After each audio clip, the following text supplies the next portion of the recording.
It was a gun. I'm not voting. If we want to build our nation. The problem with the Somalians. Just want to experience something else than a black man. Move on, move Can't be forward. like a horse with blinkers on. Honestly say, I was about to have Corrupt sex and then I pulled crap, up. but it's nice. Hi, I'm Jessica. I'm terribly nervous in front of the camera. I'm trying to be completely natural because there's so much I've always wanted to say on camera which I never ever have a chance to. I'm always criticising everybody else. So that's me, and I'm a born-again hooligan. And I'm a sidekick bingo. I'm from England, and I came here for a holiday back in the end of 94, 95, before the first elections. You actually normally sound quite South African, but anyway, sorry. Anyway, she's always got to say something to say. She'll soon get into it. And this is a friend I met while I was in Cape Town. And I'm Roshen, and I just sort of landed. Feels like a lunar eclipse, actually. Very surreal, very beautiful. And for me, I hate the question, who are you, where are you? I'm always left with questions, so I can't give an answer to that, really. Hey, way to go.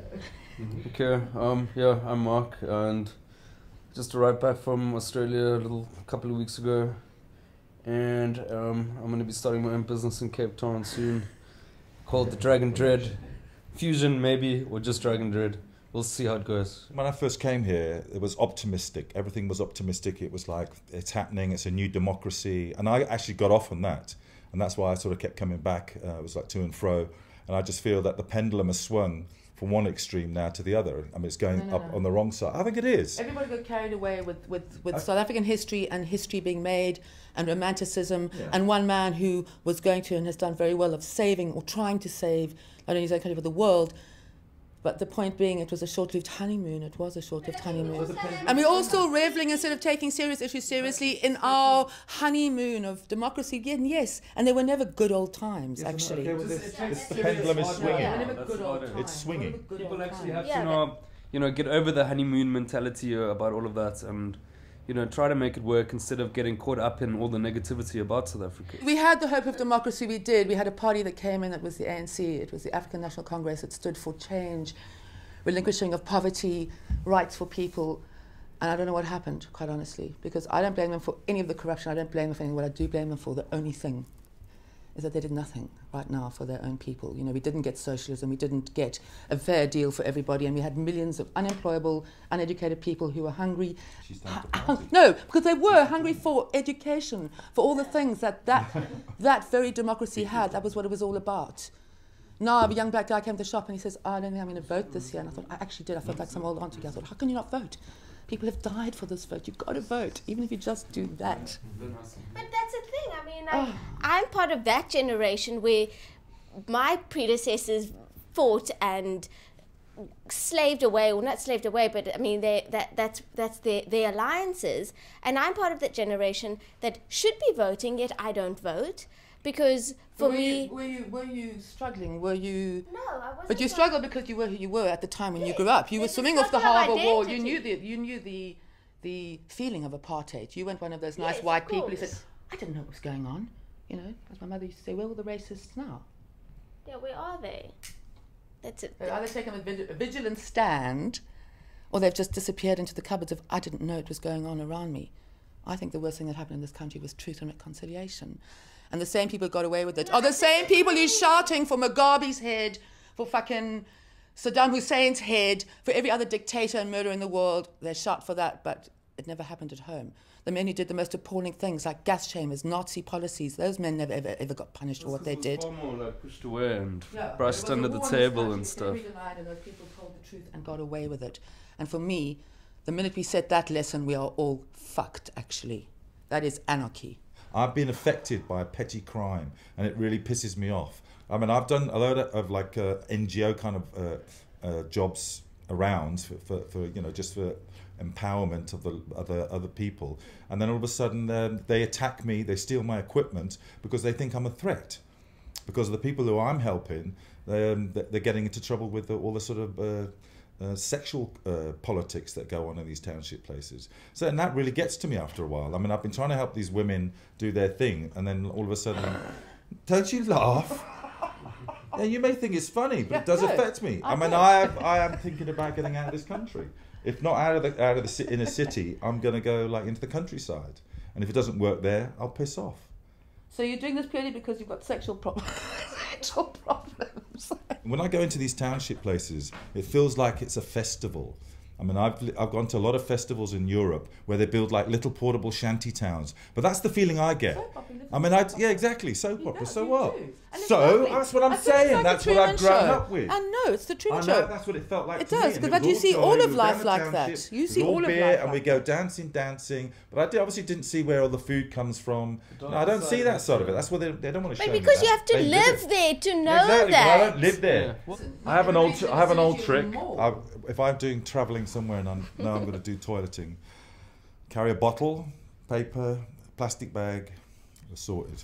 You ought to be done for indecent exposure. No, I can do it very discreetly. I can do it standing up. I've done it at concerts, festivals, crapped and pissed in bags. I just get everyone done with and then bag No, it. the point is Simple. this, is that where do you want to do it?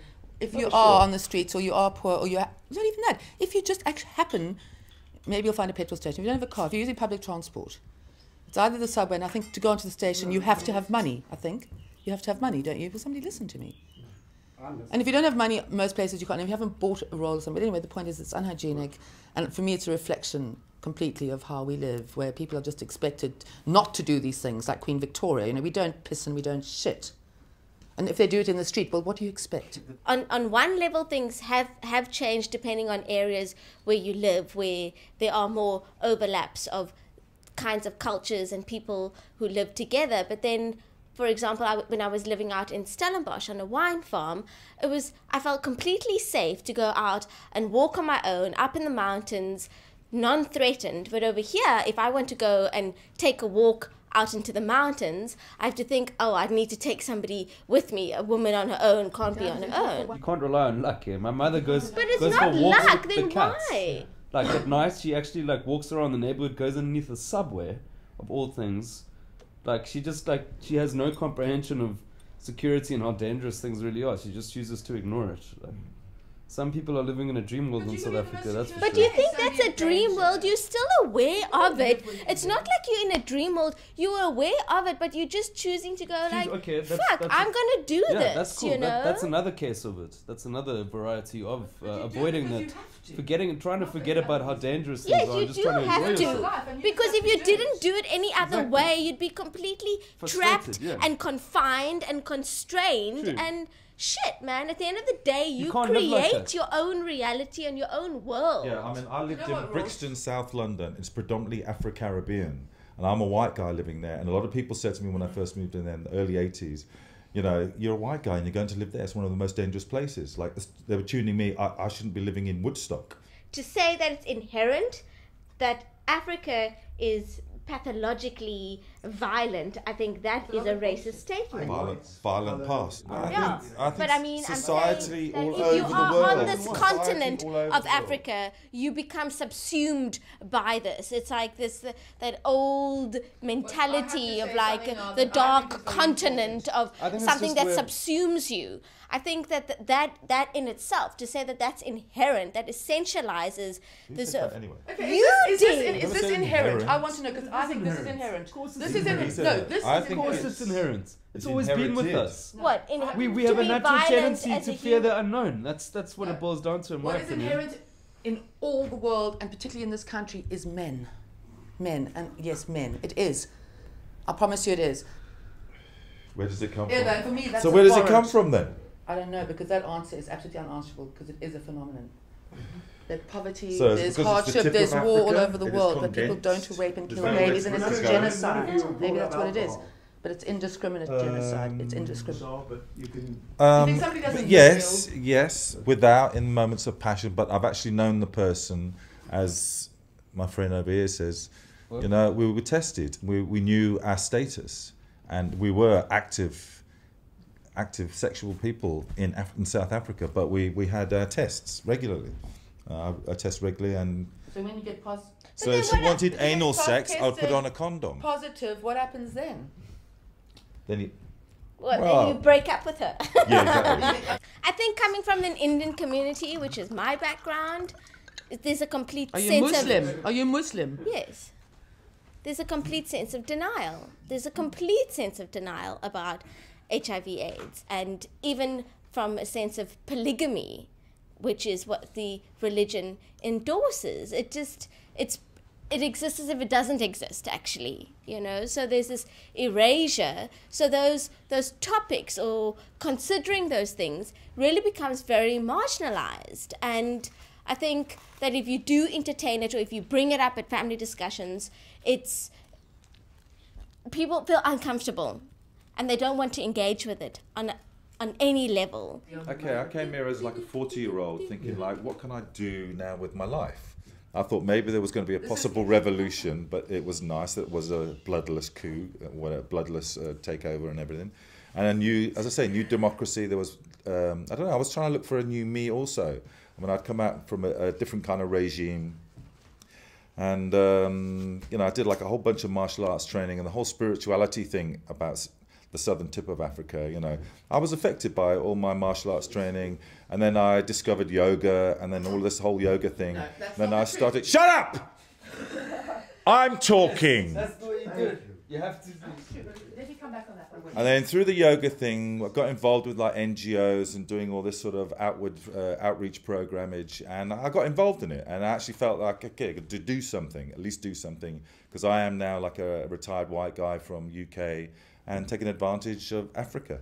We're talking about political correctness. We also have to bring up the topic of affirmative action, which completely like filters into There's no such being fucking thing as peace. affirmative action. No, there is affirmative action, and affirmative action becomes what you were saying about TRC. It becomes something that's redundant, because the very people who are being so-called affirmed are the very people who are... They feel they have like 20 steps because that job has been given to them because of affirmative action. So they're still shackled by the very fucking traditions that oppress them. Exactly, that's true. And it's not based on skill enough. It's just like, you get the feeling like it's just being handed out, like to anyone. Like, and then they're not focusing enough on who can actually freaking run the place. It's just more about filling in color and tokenism. And Exactly, it becomes...